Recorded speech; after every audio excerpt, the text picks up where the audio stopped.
आज अपन बात करेंगे बेस्ट करियर ऑप्शन लॉ करने के बाद क्या है। टॉप लेवल के करियर ऑप्शन बताऊंगा जिसमें फैसिलिटी भी अच्छी है, जिसमें सैलरी भी अच्छी है और आपकी जॉब सिक्योरिटी भी अच्छी है और अधिकतरों में पेंशन भी मिलती है। नमस्ते भाइयों, क्या हालचाल है आप सबके और आप सबको गुड मॉर्निंग। आज अपन बात करेंगे बेस्ट करियर ऑप्शन लॉ करने के बाद क्या है। टॉप लेवल के करियर ऑप्शन बताऊंगा जिसमें फैसिलिटी भी अच्छी है, जिसमें सैलरी भी अच्छी है और आपकी जॉब सिक्योरिटी भी अच्छी है और अधिकतरों में पेंशन भी मिलती है। जैसे राजस्थान में तो अब सारी गवर्नमेंट सर्विस में पेंशन मिलती है और जुडिशरी में पेंशन मिलती है। सुप्रीम कोर्ट के आदेश है ही, अभी आया है थोड़े दिन पहले, तो सुप्रीम कोर्ट के आदेश है। जुडिशरी तो चाहे कहीं की भी स्टेट की हो, आपको पेंशन मिलेगी। जुडिशरी तो पहले नंबर पे है ही, पहले बात कर लेते हैं अपन। बट और भी कुछ ऑप्शन है जिसपे आप जा सकते हो, जिसके बारे में बच्चों को पता नहीं है। भिड़ते आप अपना जॉब जो है ना, बेटर जो जॉब है उस पर आप टारगेट कर सकते हो। अगर आपने ये वीडियो देखा होगा तो भिड़ते आप उसको पकड़ लो, लाइन को जो मैं बता रहा हूँ, तो आपके लिए बेस्ट रहेगा। जैसे अभी कोई बच्चे हैं जिनके लास्ट ईयर में है, थर्ड ईयर में, फोर्थ ईयर में, फिफ्थ ईयर में, चाहे 3 साल वाली लॉ कर रहा हो, लास्ट ईयर में हो, सेकेंड ईयर में हो, थर्ड ईयर में हो, तो उनके लिए बेस्ट रहेगा ये ऑप्शन। तो अपन बात कर लेते हैं। सबसे पहले बात करते हैं अपना जो पहला करियर ऑप्शन है ना, वो है जुडिशरी। जुडिशरी एक स्टेट सर्विस है, आपको पता है।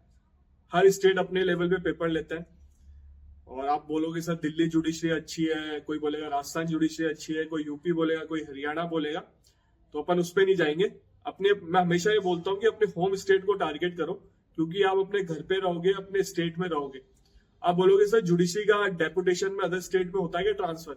होता है, कुछ पोस्ट होती है। तो राजस्थान में से भी कुछ पोस्ट है, चंडीगढ़ में, दिल्ली में, तो डेपुटेशन में जा सकते हैं। बहुत कम पोस्ट है, पर आप हमेशा अपने स्टेट में ही रहोगे, तो इसलिए हमेशा सबसे पहले स्टेट को टारगेट करो। अगर वो नहीं निकल रहा तो अदर स्टेट को भी टारगेट कर सकते हो। जो हिंदी बेल्ट वाले हैं वो हिंदी वाले दे सकते हैं, जैसे राजस्थान वाले हरियाणा का ही दे सकते हैं। आप बोलोगे सर हरियाणा में तो इंग्लिश का आता है, बट हाँ, कि इंग्लिश में लिख भी सकते हो आप पेपर। ऐसा नहीं कि आपकी इंग्लिश इतनी खराब है आप लिख नहीं सकते। छत्तीसगढ़ का भी दे सकते हो, झारखंड का भी दे सकते हो, दिल्ली का भी दे सकते हो, बहुत स्टेट है, यूपी का भी दे सकते हो।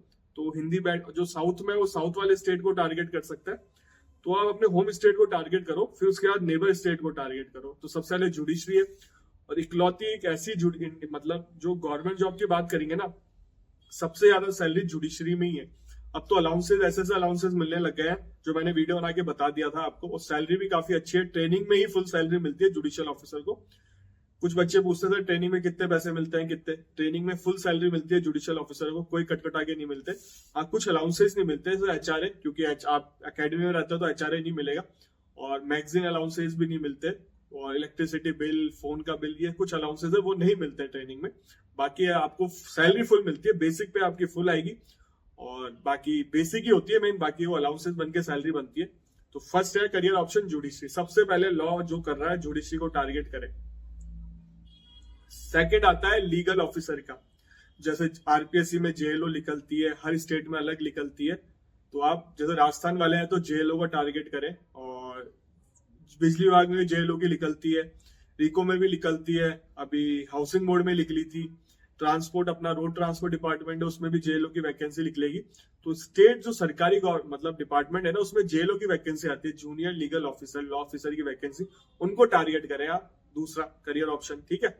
हर स्टेट में अपनी लेवल की नौकरियां होती हैं। तो अब बात करते हैं, ये सेकंड करियर ऑप्शन हो गया। थर्ड करियर ऑप्शन की बात करते हैं, जैक, जज एडवोकेट जनरल।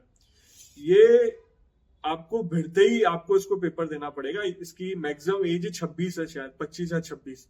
तो जैसे ही आप लॉ ग्रेजुएट होते हो, आप इसको टारगेट करो सबसे पहले और देना। बिल्कुल इसमें ऐसे स्पेशल तैयारी नहीं होती इसका 1 वीक का पूरा एसएसबी वाला आपने देखा होगा ना, फोटो आ रही है, आप पढ़ सकते हो। एसएसबी वाला सिलेक्शन बोर्ड ऐसा होता है, पूरा 1 वीक का प्रोसेस है। पहले दिन तो निकालते नहीं है, फिर दूसरे हाइट नापते हैं, फिजिकल देखते हैं, आंखें वाके देखते हैं। जैक काफी अच्छा ऑप्शन है बच्चों के लिए, और जिनकी इंग्लिश अच्छी है और थोड़ा ब्रॉडली है, थोड़ा मतलब अच्छा बोल पाते हैं, अच्छा कन्विंस कर पाते हैं किसी को, तो बेस्ट ऑप्शन है जैक का। आप सोचोगे नहीं, हमारे ऐसे नोन है, जैसे फॉर एग्जाम्पल मेरा दोस्त था, उसने इलेक्शन लड़ रहा था, वो राजस्थान यूनिवर्सिटी का इलेक्शन लड़ रहा था। मैं उस टाइम क्लैट की तैयारी कर रहा था, मैंने ड्रॉप लिया हुआ है 1 साल का। तो हम इलेक्शन में जाते थे, खास दोस्त है, अभी भी दोस्त है। तो उनके बड़े भैया थे, वो भी इलेक्शन में लगे हुए थे, उन्होंने 5 ईयर लॉ करी थी, जस्ट पास आउट होके आए थे, कोई पढ़ाई नहीं करी, हमारे 2-3 साल इलेक्शन में गए थे, ठीक है। जैसे इलेक्शन खत्म हुए, मेरा दोस्त हार गया था, वैसे उसका नाम भी काफी चला था, बट जो उनके बड़े भैया थे वो एक हफ्ते बाद जैक का पेपर दे के आए और सेलेक्ट हो गए। एक हफ्ते बाद पता चला वो जैक बन गए, जज एडवोकेट जनरल बन गए, लेफ्टिनेंट बन गए।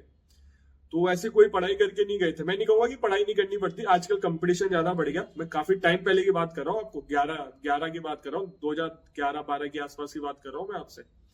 तो जज एडवोकेट जनरल बन गए वो।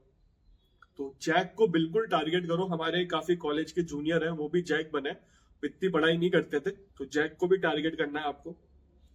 फिर आईबीपीएस में लॉ ऑफिसर की वैकेंसी निकलती है। आईबीपीएस आरआरबी में भी निकलती है, जो रूरल बैंक होती है अलग से आती है उसकी वैकेंसी, उनको टारगेट कर सकते हो। 6 महीने की तैयारी करी ना आपने, क्लियर कर दोगे, ये मेरी गारंटी है। ढंग से अगर 6 महीने आप आईबीपीएस की तैयारी कर दोगे ना, जो बैंक में लॉ ऑफिसर की आती है, आप क्लियर कर दोगे। उसमें सैलरी भी अच्छी है, फैसिलिटी भी अच्छी है, सारे अलाउंसेस मिलते हैं, बैंक की नौकरी है, ऑफिसर रैंक है, स्केल 1 स्केल 2 निकलती रहती है। और मतलब आप मानोगे बैंक में सारे फैसिलिटी मिलती है, फर्नीचर हो, एचआरए हो, फोन के पैसे हो, कर्टेन धुलवाने के पैसे हो, सारे पैसे मिलते हैं बैंक में। तो बैंक की अच्छी नौकरी है, क्योंकि मैं बता पा रहा हूँ कि फादर भी बैंक में ही थे मेरे। तो आप आईबीपीएस को टारगेट कर सकते हो, ठीक है। फिर आती है रिजर्व बैंक में भी लॉ ऑफिसर की वैकेंसी निकलती है। तो रिजर्व बैंक, आरबीआई तो बहुत ही अच्छी जॉब है। अगर आपको बैंक को ही टारगेट करना है तो आरबीआई को टारगेट भी कर सकते हो आप। आरबीआई में लॉ ऑफिसर की वैकेंसी आती है, वो कह रहा हूँ 6-7 महीने आपने तैयारी करी, आप निकाल दोगे इन वैकेंसियों को। फिर सेबी में भी लॉ ऑफिसर की वैकेंसी निकलती है, लीगल ऑफिसर की, वही सेम। सेबी की जॉब भी अच्छी है, तो आप टारगेट करो इनको। बैंक आईबीपीएस टारगेट करोगे, आरबीआई टारगेट करोगे, सेबी टारगेट करोगे, तो तीनों एक साथ कवर हो जाएंगे आपके पास। कुछ ऊपर नीचे होता है सिलेबस, जो आप देख सकते हो। मैंने कभी दिया नहीं, इसलिए मुझे सिलेबस का एग्जैक्ट आइडिया नहीं है, बट थोड़ा बहुत ऊपर नीचे होगा, इतना ज्यादा ऊपर नीचे नहीं होगा। तो आप तीनों को एक साथ टारगेट कर सकते हो। अगर किसी को बैंक में ही जाना है तो इन चीजों को टारगेट करो। फिर आती है पब्लिक प्रोसिक्यूटर की वैकेंसी, एपीओ की। एपीओ की वैकेंसी हर स्टेट में अलग निकलती है। राजस्थान में आने वाली है, मैंने वीडियो बना के बताया, ऑफिशियल अपडेट दिया आपको क्या हाल चल रहा है अभी। और यूपी में भी आने वाली होगी। जब उस टाइम वीडियो बना रहा हूँ उस टाइम तक नहीं आई कहीं की वैकेंसी, क्या पता वैकेंसी आ गई हो, फिर आप कमेंट करते हो सर आ गई है। जैसे अभी मैंने वीडियो डाला था, कम्युनिटी पोस्ट में डाल दिया था कि जेएलओ का रिजल्ट, मतलब नंबर मार्क्स आउट हो गया। बट एक वीडियो मैंने पहले बना रखा था, तो उसमें मैंने ये बोला होगा कि जेएलओ के अभी तक नंबर नहीं है, बट मैं कम्युनिटी पोस्ट में डाल चुका हूँ जिस दिन जेएलओ के नंबर आए थे। तो ऐसे बच्चों को डाउट हो जाता है कि सर क्यों वीडियो पहले बन रहे हैं और ये अपलोड बाद में होंगे, तो थोड़ा दिन का डिफरेंस रहता है, तो इसलिए कुछ चीजें उस टाइम हुई नहीं होती। जैसे एपीओ की वैकेंसी यूपी में भी नहीं आई, राजस्थान में भी नहीं आई। एपीओ की वैकेंसी यूपी में आ सकती है, काफी ज्यादा चांसेस है, तो आप टारगेट कर सकते हो उसको, एपीओ को। मतलब एपीओ को टारगेट कर सकते हो। एपीओ का बेनिफिट ये रहता है, आप हायर जुडिशियल का पेपर दे सकते हो। जेएलओ में हायर जुडिशियल का पेपर नहीं दे सकते आप लोग, ये जेएलओ का एक नेगेटिव पॉइंट है। और एपीओ में आपका देखो वाइड स्कोप है, और थोड़ा आपको क्रिमिनल केस देखने को मिलता है। इंटरेस्टिंग फील्ड है, मतलब आपको काम करने में मजा आएगा। फिर आती है supreme court law clerk researcher की वैकेंसी भी आती है, तो आप उसको भी टारगेट कर सकते हो। ये मैंने टॉप लॉ करियर बताया आपको, आप ग्रेजुएट के बाद ये टारगेट कर सकते हो, और इनको करना भी चाहिए। वैसे बहुत ऑप्शन है आपके पास, पैनल एडवोकेट, प्राइवेट सेक्टर। आप कमेंट करना कि प्राइवेट सेक्टर का भी मैं बताऊंगा आपको वीडियो बना के। तो बच्चों को अगर ज्यादा कमेंट आएंगे तो मैं बिल्कुल बनाऊंगा। प्राइवेट सेक्टर मतलब लॉ ऑप्शन क्या है प्राइवेट सेक्टर में आफ्टर ग्रेजुएट। आप अगर एलएलएम भी करनी चाहिए, कि वैसे मैंने बहुत वीडियो में बोला है कि एलएलएम कर लो, बहुत बेनिफिट है एलएलएम के भी। और रजिस्ट्रेशन भी टाइम पे कराया करो। आप लोग कमेंट करना कि उस पर वीडियो बनाऊंगे प्राइवेट सेक्टर में क्या ऑप्शन है लॉ वालों के। तो आप ज्यादा कमेंट आएंगे तो बिल्कुल मैं बनाऊंगा वीडियो अच्छा लगा हो तो लाइक करना, चैनल को सब्सक्राइब कर लो। इंस्टाग्राम आईडी आ रही है, मुझे फॉलो कर लेना। जैसे भी कोई मैसेज आता है मेरे को, जैसे समय मिलेगा, मतलब कहने का मतलब मैसेज आप हाय हेलो मत लिखा करो, अपना क्वेश्चन लिख दो, जैसे मुझे समय मिलेगा मैं रिप्लाई कर दूंगा। और चैनल को सब्सक्राइब कर लो, चैनल लॉ से रिलेटेड ही वीडियो आते हैं। लॉ ऑफिसर की वैकेंसी कहीं पे भी है, सिविल जज की वैकेंसी कहीं पे भी है, मैं इस चैनल पे अपडेट देता हूँ टाइमली।